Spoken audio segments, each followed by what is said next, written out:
By this time next year for the Christmas holiday season, what should we be expecting from Sun Devils football? You are Locked On Sun Devils, your daily podcast on the Arizona State Sun Devils, part of the Locked On Podcast Network, your team every day.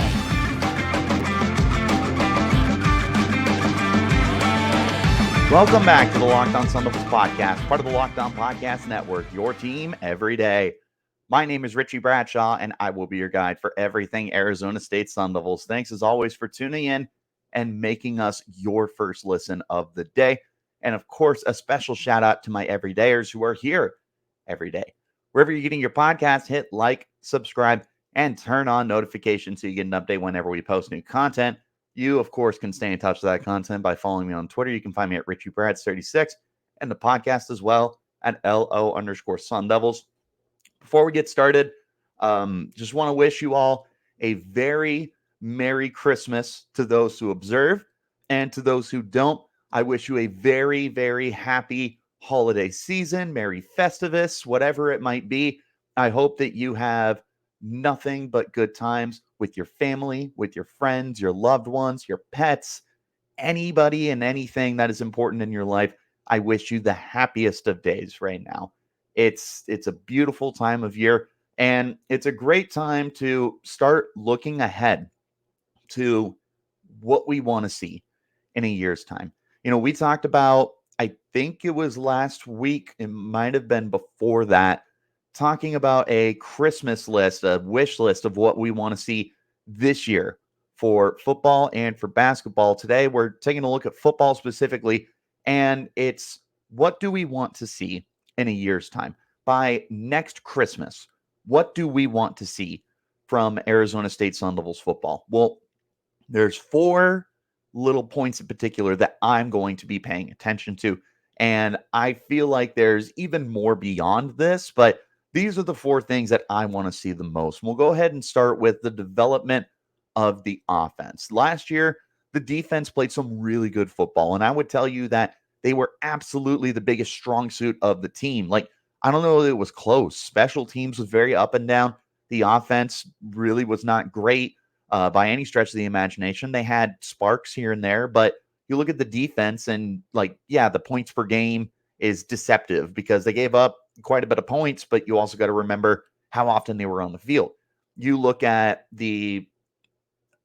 any other stat, I feel like if you pulled it up, could be deceptive, or it could reflect how good they played, because Brian Ward has them going in the right direction. They had a good pass rush last year. The secondary was very underrated. They got good linebacker play. They really found a way to be able to get everybody going despite the injuries that were mounting up throughout the year. They did a great job. Now it's time for the offense to take that step forward. Part of that is going to be getting healthy, right? And you need a consistent, stable quarterback too. You're only as good as your quarterback when it comes to how your product is going to end up being. And this is going to fall on the shoulders of Jaden Rashada. Rashada, of course, played 3 games, ended up redshirting, missed a lot of time due to injury. He is going to have a lot of pressure this offseason to really develop, really get into the playbook, really establish some chemistry with the guys that are coming back. Potentially Elijah Badger, still waiting on his decision for what he's going to do. As of right now, I think I'm going to be under the assumption he's coming back. I think. Do not quote me on that. It's just, we're almost at the end of December. We haven't heard anything yet. You know, knock on wood. I really hope that's not putting that out there. But you'll also have Guillory. You'll have O'Mary. You'll have Stovall. You'll have some of the young guys too. Jake Smith will be back. So Jaden Rashada is going to have to establish the chemistry with those guys. He's going to be in a new offense, of course, with Marcus Arroyo coming in as the offensive coordinator. You've got Kenny Dillingham that's going to be able to help continue developing him as well. But Rashada is going to be the most important player on this offense. He's going to be the most important player on both sides of the ball. I know, what a hot take, right? But you're only going to go as far as your quarterback can take you. That's where I'm at with that. But you also need the guys around him to step up. I think that the receivers are good enough. I don't necessarily have question marks with them, especially at Badger's back. I'm not worried about the receiving core. I want to see the run game find some stability and find consistency. Last year, you had some really good games when Scadaboo was healthy, when Carlos Brooks was healthy. But you also had some horrible games where you just could not get anything going. Again, I think that the injuries along the offensive line, which we'll talk about in just a second, was a massive part of why you could not find stability and success. But at the same time, you need these guys to be able to step up the same way that I'm asking Jaden Rashada to step up. Is I need these guys to step up as well.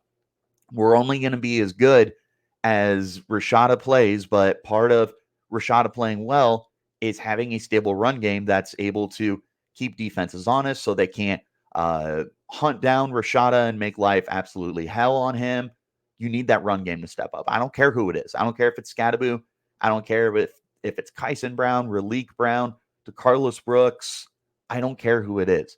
You just need somebody to be able to step up for you and provide that consistency, provide that stability for you.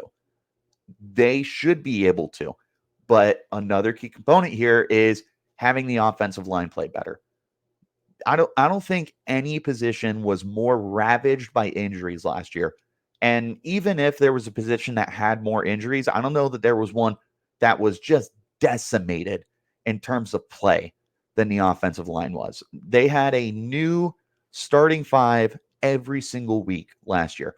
All 12 games, there was a different starting five for the offensive line. That is obscene. That is unreal. You cannot have that happen again next year.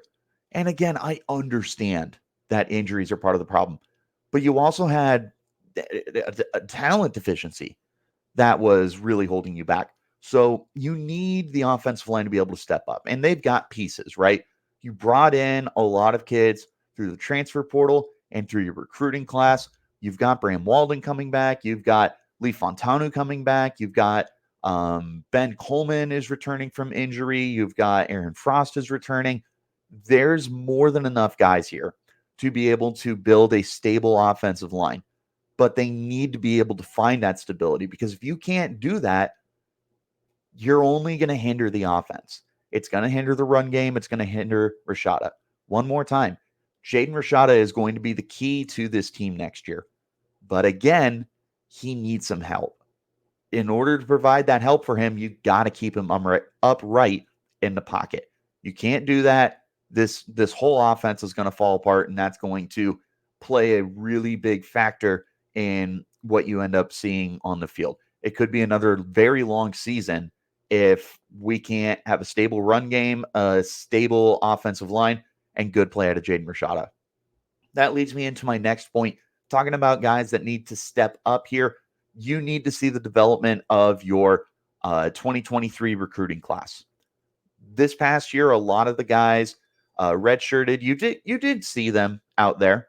They got some time and some opportunities, but outside of CJ Fight starting the vast majority of the year and Kyson Brown seeing some serious playing time, there was a lot of guys that just did not get on the field too much. And it's not their fault. It's trying to establish your culture in a first-year head coach with Kenny Dillingham. You need to be able to have veterans out there that are able to set the tone, that are able to help create that culture and be vocal leaders for the team. It's very difficult for freshmen to come in and do that. So it's no big deal that they didn't get a lot of playing time. But in year two, I would like to see a little bit of an uptick. Like, you've got guys like Kavian Thunderbird that I'm really, really interested in at the linebacker spot. You've got some guys in the secondary. I really want to see CJ Fight take another step forward. I would love to see Kyson Brown get more involved. Caleb Black is somebody that interests me at the wide receiver position. Obviously, Jaden Rashada. There are plenty of guys that I am excited to see take a step forward, but you need them to be able to take a step forward. It's Kenny Dillingham's first recruiting class.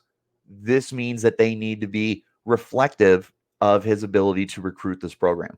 Because if you come out and it's flat and a lot of guys aren't able to perform or even get to a point where they can be a stable unit, you're going to be in a lot of trouble.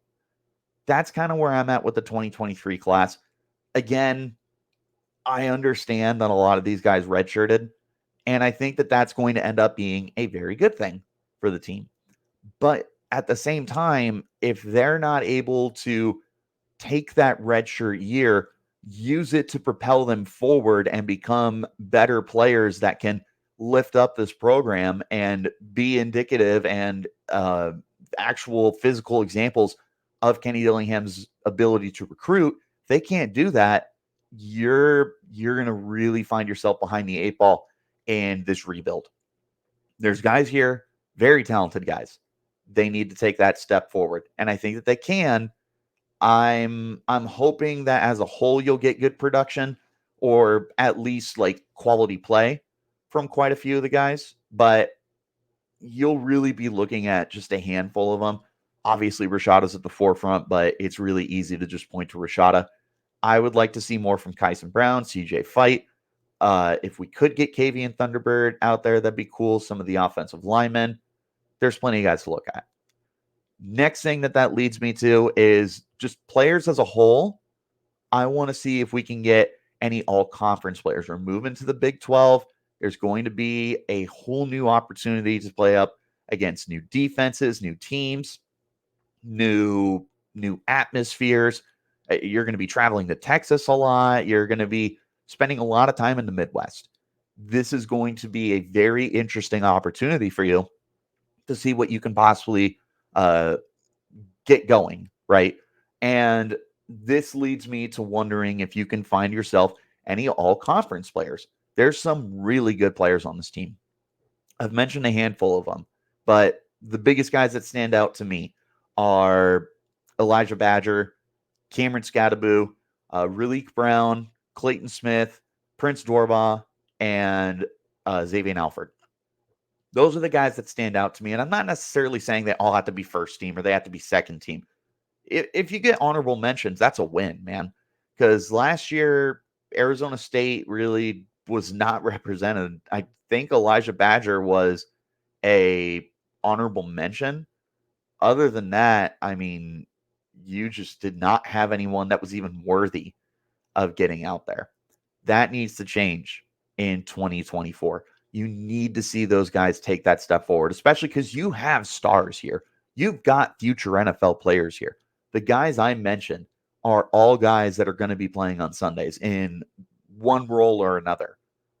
There are guys here that can become superstars and faces of the program. One of the guys that interests me the most, who has said on record he wants to be the face of the program, is Raleek Brown. Brown is, of course, the transfer running back that is coming in from USC, former super high 4-star or 5-star, depending on your source. He's a beast, and he's Mr. Do-It-All. He is, as Kenny Dillingham called him, he's their version of Memphis's Kenny Gainwell when Dillingham was there. I know a lot of people are kind of manifesting him to become the next Tavon Austin, but the bottom line is when you have a weapon of his caliber and somebody that's able to do so many different things in a variety of different ways and have that major success for you, that's where I'm really interested to see how you take that step forward. I want to see if he can become that face of the program that he wants to be. I want to see if he can become the best player on this football team. That's what I'm really interested in. How can we move forward here with what we have seen out of Raleek Brown so far?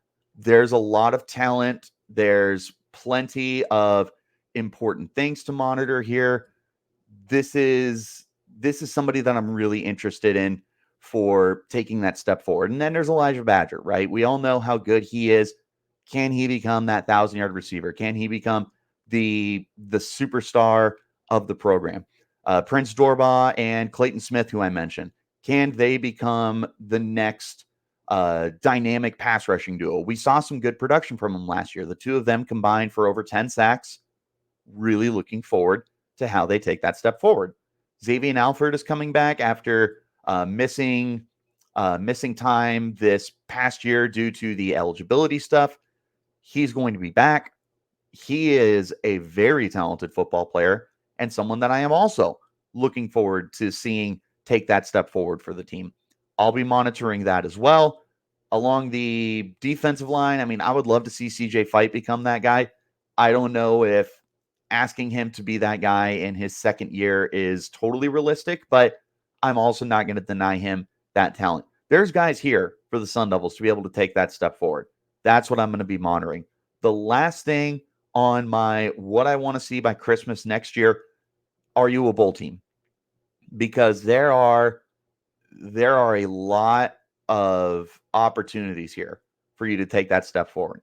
You've got good players, you've got good coaching, you're going to a more open conference than what you saw last year. There are plenty of opportunities here for you to find yourself in a bowl game. And of course, it helps that you've got 1.5 million bowl games, right?